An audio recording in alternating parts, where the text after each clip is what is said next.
Depending on where you are in the world. It is Wednesday today, and we are back for another confidence convo. This is episode 2, and this week we are diving into where confidence comes from and why we feel like we don't have it.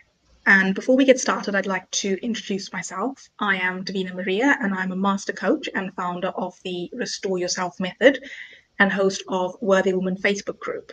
And I help female go-getters in their 30s develop unshakable confidence so they can powerfully step into their limitless potential. Over to you, Joanna. Hello, everybody. Hi, Davina. My name is Joanna Tonkin. I'm a registered psychotherapist, confidence coach, and the founder of the Confidence Formula. I work with young adults to help them improve their self-confidence so that they can become successful. Davina and I got together to create this for you because we are obsessed with all things personal development, and we strongly believe in the power of learning from one another. And just to clarify, we are not perfect at being confident all of the time. Like you, we move through our struggles and overcome obstacles and mindsets to continuously improve. So just think of us as guides by your side. Love that. So today's topic, where does confidence come from and why we feel like we don't have it? So let me just be the first one to tell you that when we're born, we actually have a lot of confidence. And by that I mean when we're born, we know what we feel. We know when we're hungry, we know when we're tired, we know what we need, and we are 100% dependent on our caregivers to meet that need. And so in that process, we actually lose in our ability to trust ourselves to get our needs met, because a baby can't feed itself, a baby can't change its diaper, a baby can't provide shelter, right, for itself. So depending on other people to get your needs met is a very important process, but it's also a very difficult process. Why is that? Because if you give a grown-up, an adult, the ability to, let's say, control when the baby eats, or control when the baby sleeps, or to control when the baby feels clean by changing its diaper, the baby knows what it wants. The baby knows what it needs. And it's depending on someone else to get that need met. And it's basically like telling the baby's body that it's wrong, right? It's crying because it's hungry, but the baby's on a feeding schedule. So until that baby can get fed, the baby believes that what it feels, hunger, is actually wrong, right? And then it doesn't get its need met, and then it's a kind of like cyclical process. And so like if the baby's tired, but the baby's on a sleep schedule, the parents decide when the baby sleeps, and then it's the baby feels like it's wrong. So basically what happens from really early on is we actually lose our confidence, our ability to know and to trust what we need and to get our needs met. And then as adults or as children, we don't feel confident to make those decisions and to trust what our emotions are telling us and what our needs are telling us, right? And so we lose that ability to trust in ourselves. And that's pretty much what happens and where our confidence goes. And then, now we'll talk about where it comes from and how to rebuild that. Yeah, that is so powerful. And I know that I always describe it to my clients like an onion. And I always say that we are like, the core of an onion, like the very center of an onion. And as we develop and, from babies into adulthood, we just pick up all the layers. So we get into adulthood and we're like a full onion. But as a baby, we would have started off with just the inner part of an onion, and we've picked up all of these things that, like you said, make us less confident because we've picked up, the opinions of other people, we've picked up the shame, the guilt, whatever it is, all of that sort of baggage gets picked up as we get older. And then, in time, if you don't deal with it, it then becomes kind of something that can really affect your confidence. I love that. I love that so much. Totally. And kind of what you're saying is like the lack of confidence actually comes from when our inner knowing of what we need and how to get our needs met and our external world maybe don't align, right? Yeah. And then we feel like, who are we supposed to listen to? I've been listening to my parents, my caregivers, my friends, family, and the community my whole life. But what I want on the inside doesn't align with that. And I'm not sure really who to listen to. Do I listen to everyone else? Or do I listen to what I need?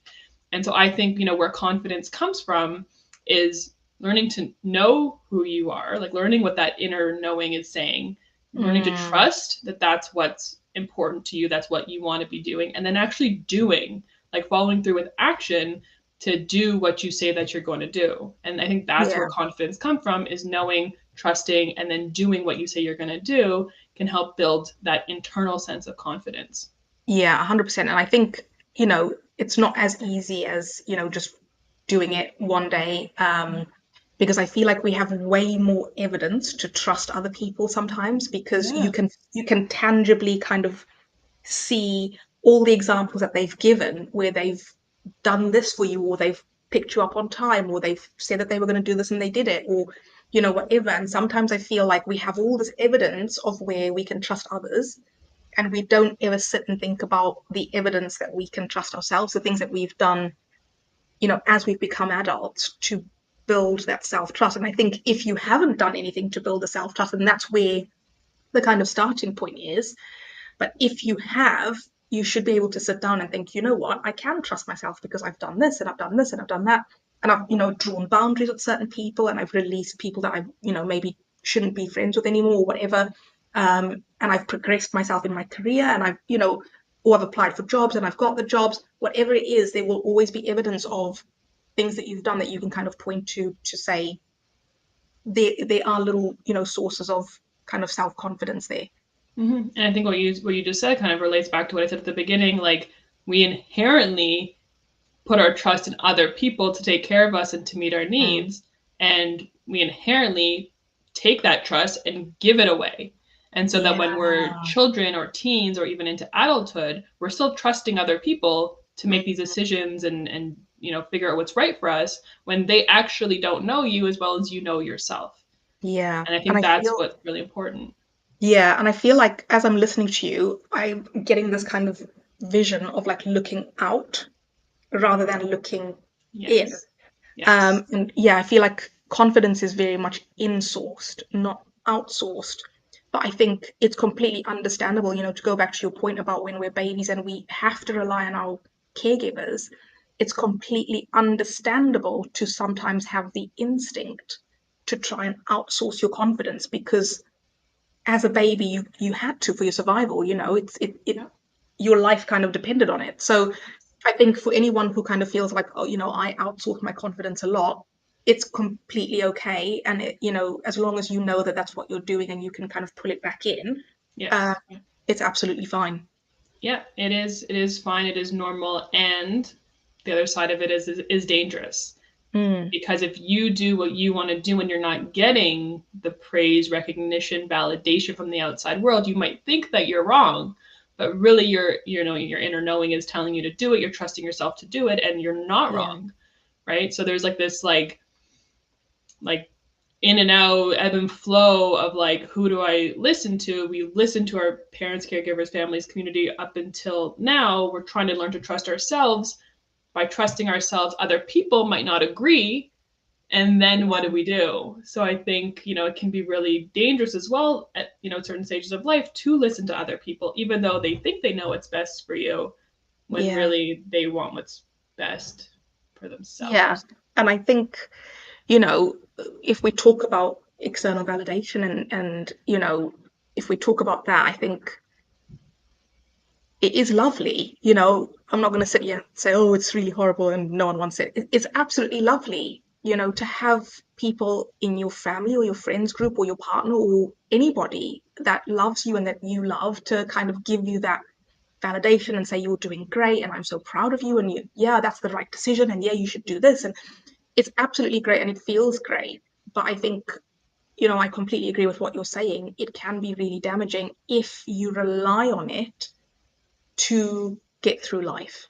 And to guide you to where you need to go, because you know you better than anybody else knows you. Yeah, and I think sometimes, people, obviously we don't want to go too deep into this, but I think sometimes a lot of people kind of speak out of their own experience, their own projections, their own thoughts, their own everything. And what they are advising you or validating you could be completely wrong for you. And I completely agree with you. You know yourself better than anyone else, and I think you should be able to um, if your confidence is developed, you should be able to sit and think, actually, that's really not for me because I know me and that doesn't align with what I'm trying to do. And then kind of have the confidence to take a different path. I think I know we talk about external validation, and I know on social media it's everywhere, and it's always spoken about as a really negative thing. And I know that it can be a really negative thing. I also think that on some level, it can actually be positive Mm-hmm. on some level. And I think it can be positive um, in the sense of if you are connected to your needs, you're connected to yourself, and you are secure and confident, you will know when the validation is good for you and not good for you. And I think, they always say that you are most like the 5 people that you hang out with. If you've picked a really good bunch of 5 people and they are validating you and they are pushing you to grow and pushing you forward, and their kind of validation and their advice is in alignment with your life and what you're trying to do anyway, that can be the positive side of it, because it becomes a support rather than a crutch that you're kind of leaning on to get you through. Yeah, and not only that, like this feeling of, let's say you're at work and you don't feel like the work that you put forward in a presentation or a project is good enough, but you get accolades from your coworkers or your manager, right? You might not feel confident and Yeah. capable in that situation, but other people's feedback, that external validation, can help you feel more confident in your skills and abilities. So in that way, external validation can also be really, really Yeah. helpful. That is such a good tip, because I think sometimes we have that negative bias, don't we? And I think sometimes I don't know, maybe we're kind of taught that to be proud of yourself and to be confident is, arrogant, and you're full of yourself and you can't kind of hype yourself up, and you know, I think a lot of people are kind of brought up on that. Don't be too self-important, and all of that. So I think sometimes we have this false humility. Mm-hmm. We kind of go through life and we say, oh, I'm not very good at that. I'm not very good at that. And, it's happened to me so many times where people have, even, in very small situations where we're doing karaoke or whatever, and they'll say, oh, I'm not very good at singing. And the minute they go up there and they sing, you think, you're amazing. Mm-hmm. You're so good. So I think that is a really good point. Sometimes people can actually see you better than yourself if you are slightly disconnected and maybe you're not quite in tune with your own needs and who you really are. People outside of you can probably see what you're really, really good at. Exactly. I love that. I love that. And I also think that um, it really feels good with all of this to kind of be part of a tribe. I know that we've spoken about this before, and I know that it kind of goes back to kind of, biology and survival and everything, and being part of a tribe is a very good feeling. Um, but I think that that's another reason why you could really benefit from having the validation from people that are close to you, that want you to grow, or that see something that you're really good at, and they kind of push you to go for it when you don't maybe feel, you don't really feel so good about it yourself. Yeah, yeah. So I can just explain a little bit about like the background of what you're talking about, Davina, and that's the fact that you know, as human beings, we want to exist as part of a tribe. And why is this Mm. so? A tribe or community or group of people. Why is this so? And it's basically for safety and survival reasons. So if you think about primitive times when we lived outside and we like foraged our own food and killed our own animals and drinking the watering hole and all that stuff, if we weren't part of the tribe, we had a less likely chance of surviving, right? If someone came to attack us, we would be alone. If we were needing food and we couldn't fend for ourselves, we would probably die. If we had disease and no one was there to take care of us, we would probably die alone, right? And Yeah. so, why it's important to be part of the tribe, like psychologically and biologically, is because the community is actually what keeps us alive. And Mm. so, bring that into today's day, there are not as many of those external threats, but our body still feels like there is. And it feels like if we do what we want, what our inner self is telling us and what we know to be true and trust in ourselves, and that's not what other people around us want, that threat of being excluded from the tribe, that rejection or abandonment feels like it could be life or death. Yeah. right? And it's really scary. And that's why a lot of people will listen to external people versus listening to themselves a lot of the time. And that can be really unsatisfactory and unfulfilling for a lot of people if you're just going to listen to Yeah. everyone else to be part of the tribe. And then what I think about is, you know, today's day, we don't have a lot of those physical threats like we used to. And so if the tribe that you're with, if the 5 people you spend the most time with aren't bringing you up, aren't supporting you, like find another tribe. Yeah. Find another group of people that, you know, fit with your ideologies and the way that you want to live your life and will bring you up and support you and trust in you, because that can be the best kind of people to surround yourself with. Yeah, 100%. And I kind of I think about us when you say that because, you know, we're on opposite ends of the world and we found each other on the internet and we have created our own kind of micro tribe, if you like, because what we're doing is in alignment with each other. And there aren't many people where I am that I could probably have this sort of relationship with. And I think sometimes, you know, social media gets a bad reputation as well because of comparison culture and everything like that. But I think it's a really good tool to find your tribe, because if you are doing something that's aligned and, you know, with your values and everything online, you are going to meet people that are similar. And yes, they Mm-hmm. might live on the opposite end of the world, but then that's the beauty these days of social media, because you can then still have a really good international tribe, if you like. So I think it kind of opens it up, doesn't it? You don't have to just have some, you know, people 5-10 minutes from where you live. You now have like a global kind of opportunity to find those people that really, really kind of align with you. Mm-hmm. And I really also like the idea of like, you know, the people who grew up 5 minutes from where I grew up, we probably think a lot of the same things. We have a lot of the same values. We have Yeah. a lot of the same beliefs. And then meeting people from other parts of the world can just change the way that, like, wow, I don't have to live this way. I don't have to think this way. That's not the only way that people live and think and Yeah. exist. And then you can start to experiment with your confidence in that way. Yeah, and I think that really does build your confidence as well, because it's challenging. It's challenging what you think you know. And, you know, at the beginning of this episode, we spoke about kind of babies and, you know, onions and things. And I think sometimes the challenging is shedding those layers. You know, it's sometimes the challenging is the releasing of, like you said, I don't have to believe this. I don't have to think this. I don't have to, you know, this is not the only way to do it. So I think kind of exposing yourself to other people who are actually going to, like you said, build you up and help you grow is one of the best ways to kind of use the external validation as a strength rather than something that's kind of detrimental to your confidence. Mm-hmm. So let's sum it up for our viewers, Davina. Where does confidence come from, and why do we feel like we don't have it? Well, the simplest answer I can give is confidence is insourced, it is inside you.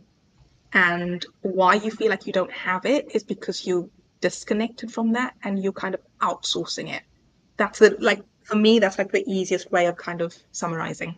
Yeah. And then how then do we reconnect? What do we need to do in order to connect to that? Do you know what? I have a long list of things because, you know, for me, like that is part of like my whole program, like reconnecting to yourself.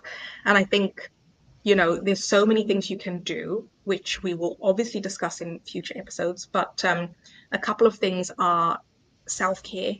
And in part of self-care, I would say just be with yourself, you Mm-hmm. know, do stuff with you and don't always kind of rely on people outside of you. I think sometimes there's a lot to be said for just being with yourself and figuring out what you like and what you don't like and the people that you want to hang around with and the people that you don't. And I think just knowing that as a foundation will set you up, because you will then naturally attract the people that you want to be around. Mm-hmm. Um, and the more self care you do, the more your cup is full to be the best person that you can be, which is naturally going to elevate your confidence anyway. Totally. I think spending time alone is so important to that journey, because I know as Yeah. a people pleaser in recovery that, you know, my whole life was about pleasing other people and doing what they wanted and trying to appease, you know, everyone in the room in every Yeah. situation. And it wasn't until I spent some time alone. I was traveling. I was fortunate enough to do that, but you know, just spending some time, like have like a day trip around your city by yourself, or go to a restaurant by yourself, or a movie by yourself, and make all the decisions by yourself.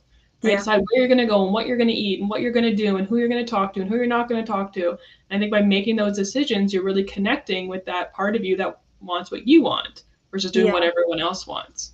100%. And I, just to add on to that, I think when you make decisions and, when you're out and about on your own and you're experiencing all of these things, I think it's really key to listen to your intuition. Like if your intuition is telling you something, don't question it, just kind of go with it, listen to it. And that is another quick way of kind of building your confidence, because the more you trust yourself, listen to your intuition, even if you don't understand why it's telling you what it's telling you, I think you'll get to a point where you'll think, actually, yeah, these decisions that I'm making are good, because the evidence will show you in the people that you're hanging around with, or the places that you're going, or the opportunities that are kind of coming up for you. And I think it just builds the self-trust so much. Absolutely. Awesome. I love it. Absolutely love it. It's been so great chatting with you on this topic, and I know that we're going to be back in 2 weeks' time. So for more information on who we are, what we do, and our love of all things confidence and self-development, you can find or follow us from our social media information, which will be posted below in the comments. And if you've liked what you've heard, please feel free to like, share, or subscribe. Thank you so much, and see you in 2 weeks.